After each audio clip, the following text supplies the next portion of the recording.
আবার দুর্গা পূজায় গিয়েও বলে এটা বাঙালি জাতির উৎসব। নওজুবিল্লাহ। আমি বুঝি না এরপরেও তার ধর্মমন্ত্রিত্ব থাকে কেমন।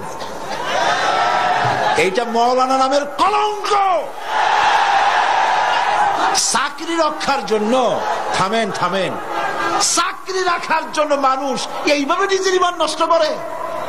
আরে বাবা, দুর্গা পূজা হিন্দুর উৎসব। আমি 1,00,000 বার 1 কোটি বার বলবো, দুর্গা পূজার সাথে এই দেশের মুসলমানদের কোনো সম্পর্ক নাই। এটা মুসলমানদের অনুষ্ঠান নয়। নেতা নেত্রীরা, বড় বড় নেতা রবিউল আউয়াল মাস আসলে বলে তারাও মঞ্চে আসে, মঞ্চে এসে বলেন মুহাম্মদ সাল্লাল্লাহু আলাইহি ওয়াসাল্লামের আদর্শ ছাড়া কোনো উপায় নাই।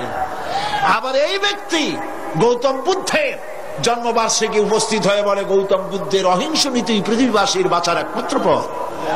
রামকৃষ্ণ মিশনে কি ওই কথা বলে? কথা ঠিক কিনা? অনুকূল ঠাকুরের অনুষ্ঠানে গিয়েও সেই কথা বলে। আবার দুর্গা পূজায় গিয়েও বলে এটা বাঙালি জাতির উৎসব। নওজুবিল্লাহ।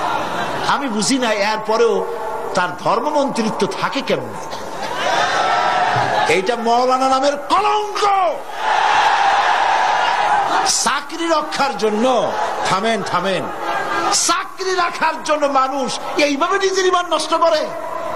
আরে বাবা, দুর্গা পূজা হিন্দুর উৎসব।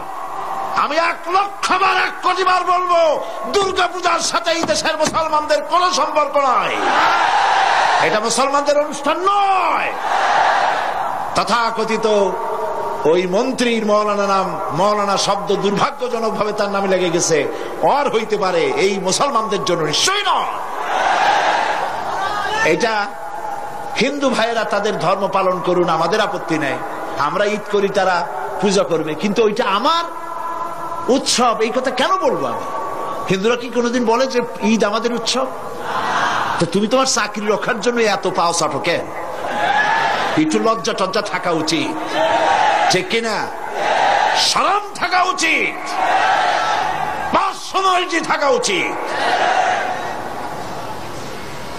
এই সব মঞ্চে গিয়ে গৌতম বুদ্ধের প্রশংসা, তার আদর্শই ভালো, ওর আদর্শ ভালো, মুহাম্মদ সাল্লাল্লাহু আলাইহি ওয়াসাল্লাম আদর্শ ভালো। তাহলে পার্থক্য রইল কি?